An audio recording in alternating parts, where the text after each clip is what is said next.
Learn how to graph some trig functions. Okay, we probably won't get to the writing part because of our time, but we'll save that for Friday. Okay. When it comes down to graphing these different trig functions, you cannot forget your rules of transformation. So when you look at that first slide, before I go into the next slide, I want to see how much you guys remember. If you have a function and you add k to it, what does that mean to the graph? What happens? It moves up. Very good. What about that minus? Down. So if you have f of x minus k, that means it moves down. What about when it's on the inside? When it's a plus k on the inside?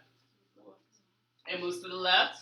So a minus k on the inside means what? It moves to the right. When there's a negative f of x, when there's a negative on the outside,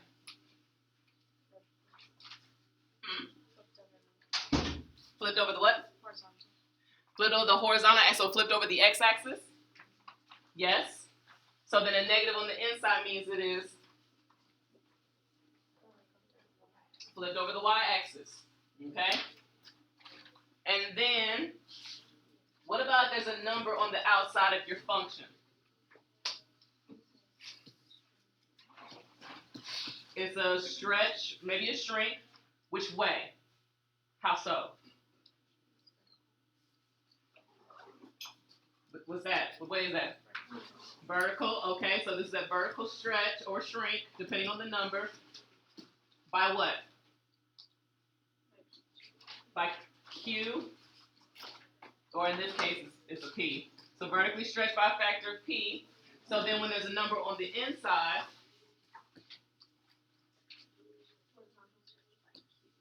horizontal stretch, ooh, but you gotta be careful. It wasn't Q, but 1 over Q. It was always the reciprocal. Okay? So those were your different transformations. Okay? Up, down, left, right, over the x, over the y, so on and so forth. Okay? You cannot forget those from the very first unit. Actually, not the very first, but whenever we started functions. Okay? Don't forget about the features of trig functions, though. They have periods, and they have amplitudes. Okay? The period of your sine and cosine function is 2 pi. Your amplitude is 1. We talked about that when we first talked about the features of sine and cosine. Okay? So we're going to talk about each one of these individual transformations when it comes to graphing your trig functions. Real quick, sine. What's his y-intercept? What's sine's y-intercept? 0. Okay? What's cosine's y-intercept? It's 1. Okay? And these were the main points on your graphs of sine and cosine. Sine intersected the y-axis at 0, and then it went what? Up to what? What high point? 1. To 1 at pi over 2. Then it went where? To pi. And then? Down to -1. And then? Up to 0. This was your graph of sine. And then cosine started at 1, then went where? Pi over 2, 0. Then the -1, 0. then the 0, then back up to 1. And all these values were found from your unit circle. Okay? The big 5 from your unit circle, 0, pi over 2, pi, 3, pi over 2, and 2 pi. So when it comes to all these different types of transformations, your translations, your dilations, your reflections, you basically are altering this original graph. So if you have sine or cosine, and you have a vertical translation or horizontal translation, you basically are going to shift those original graphs up or down, left or right. Vertical affects your y's, horizontal affects your x's. And it's the same way for a cosine function. Okay? So you'll see something like y equals sine x plus 1. Okay, your original graph of sine, 0, 0, pi over 2, 1, so on and so forth. This is your graph of regular sine. So then if it's plus 1, that means what? Every point moves up 1 unit. So 0, 0 is now where? 0, 1. Pi over 2, 1 is now where? Pi over 2, 2. At pi, where am I? At 3 pi over 2, I'm where? And 2 pi, where am I?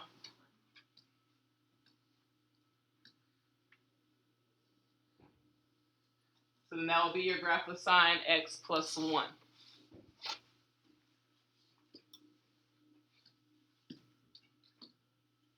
What's happening in B? What's happening with sine in B? Right? 2 pi over 3. Okay, so my heights don't change. I'm still going up to -1 and +1. Let me put the original graph of sine back in here so you can see what it looks like. But now every point is moving 2 pi over 3 to the right. So I'm no longer at 0, 0. I'm now at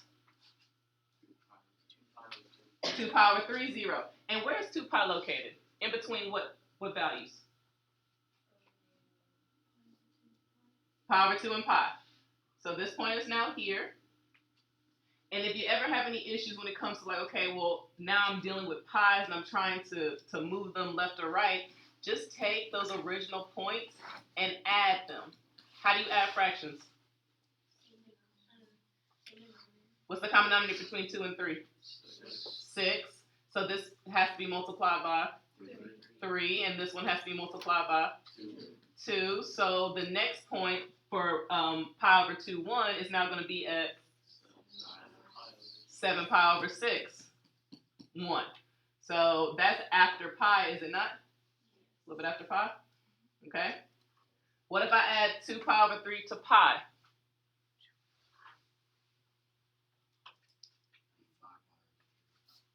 5 pi over 3?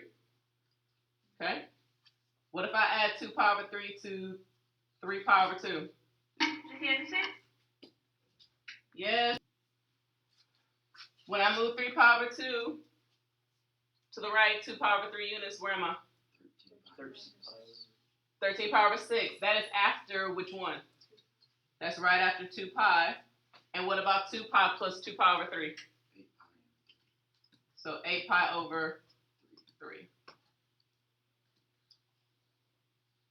Make sure that when you're making your curves, you're making them nice and smooth. They actually look like a curve. Okay? Moving left or right affects your x's. Up and down affects your y's. When we're talking about our stretches vertically, that's going to be the number that's in front of your trig function. So a sine x or a cosine x, that affects your y's. If a is greater than 1, it's a stretch vertically. If it's in between 0 and 1, it is a compression or a shrink. If a is negative, it's reflected over your x-axis. Again, those are your different transformations. How that affects your coordinates, all of your y's are getting multiplied by that value of a. And your amplitude, which was originally 1, is now going to change to the absolute value of a. These are absolute value bars. What does absolute value mean? What does it do to a number? Makes it positive. So if you have y equals -5 sine x, the amplitude of the graph is going to be the absolute value of -5, which is what? 5. Which means the highest that it's going to go is 5 units up or 5 units below. And of course, this is not counting if it moves up or down. Okay?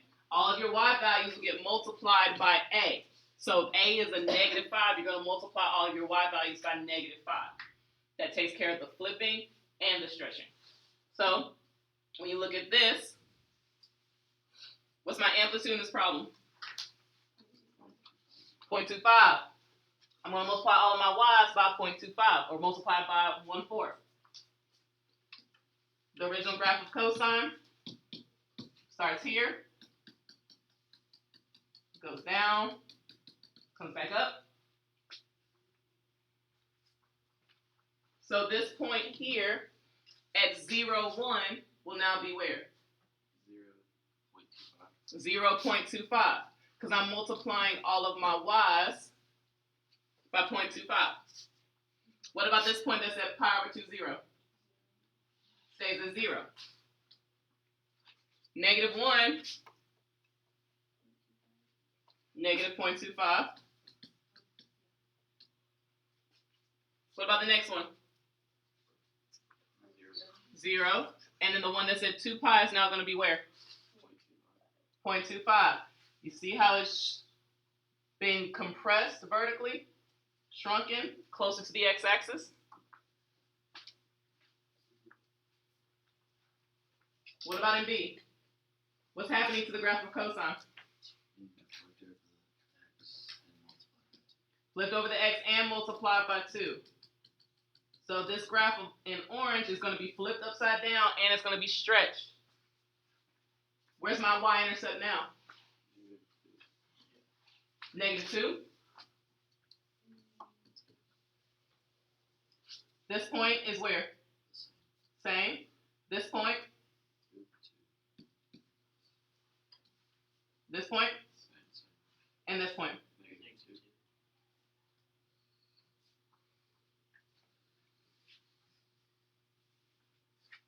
So it's been stretched and flipped upside down.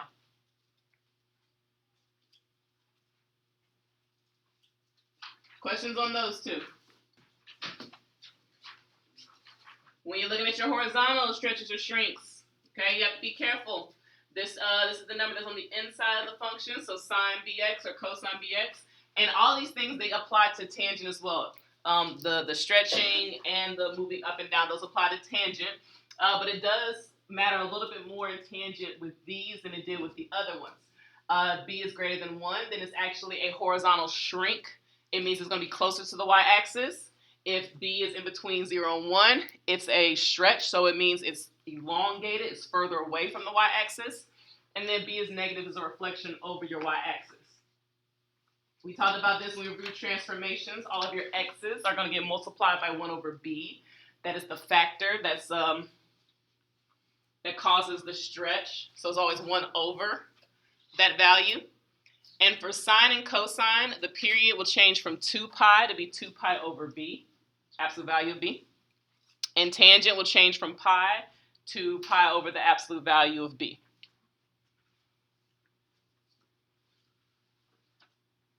Those are the effects of the horizontal stretch or shrink. Okay?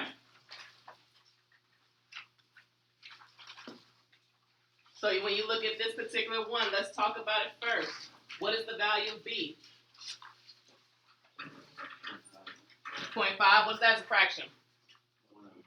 It's 1/2. So if B is 1/2, what is the new period? You find that by doing 2 pi over the absolute value of B.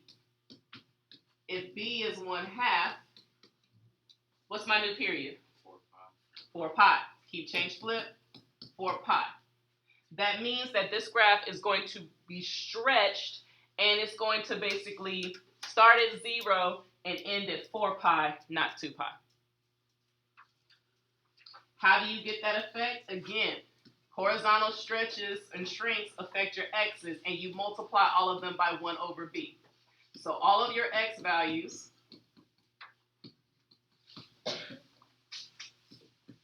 are going to get multiplied by 1 over B. What is B again? 1/2. What's 1 over 1/2? 2. So every single one of these is getting multiplied by 2. 0 times 2? Pi over 2 times 2? Pi times 2? I like that. A little bit more on that one. Yes. What is 3 pi over 2 times 2? And what's 2 pi times 2? So these are your new x coordinates that go along with those y coordinates. Okay, let me show you. Here's regular sine. No transformations at all. However, this point is still at 0, 0. That hasn't changed. But this pi over 2, 1 is now going to be at pi 1. Pi 0 is now going to be at 2 pi 0. 3 pi over 2 negative 1 is now going to be at 3 pi negative 1. And 2 pi 0 is now going to be at 4 pi 0. And this is that horizontal stretch by a factor of 1 over B. or 2.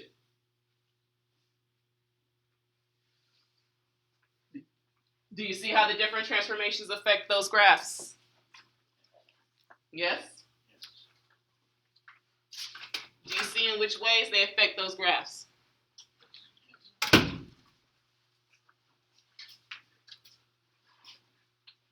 Horizontal stretches affect X or Y? Vertical stretches affect X or Y? Y. Vertical translations affect X or Y? Y. And then horizontal translations affect X's. Okay. Tangent. Okay. Do you guys remember what tangent looked like we talked about it the other day? It looked just like this. What was in the graph of tangent? What other features were in the graph of tangent besides that picture? Vertical asymptotes. Where did they occur? Where did the vertical asymptotes occur? At pi over 2? And 3 pi over 2?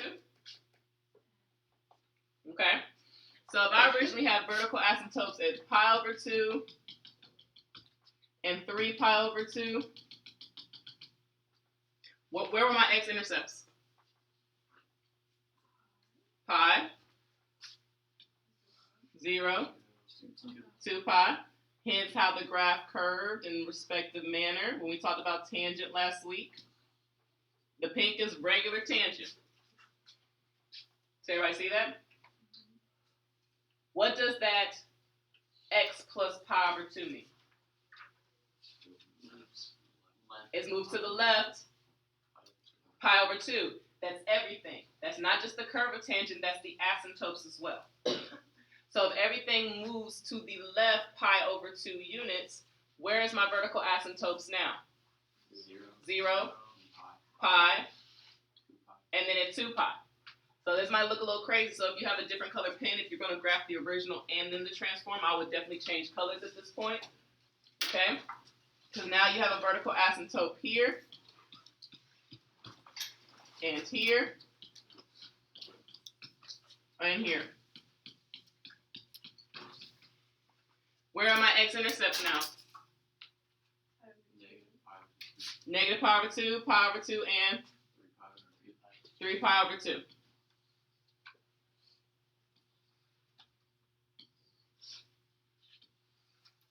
And as you can see, the graph has been shifted over. The blue actually represents this function. The pink represents the original tangent function.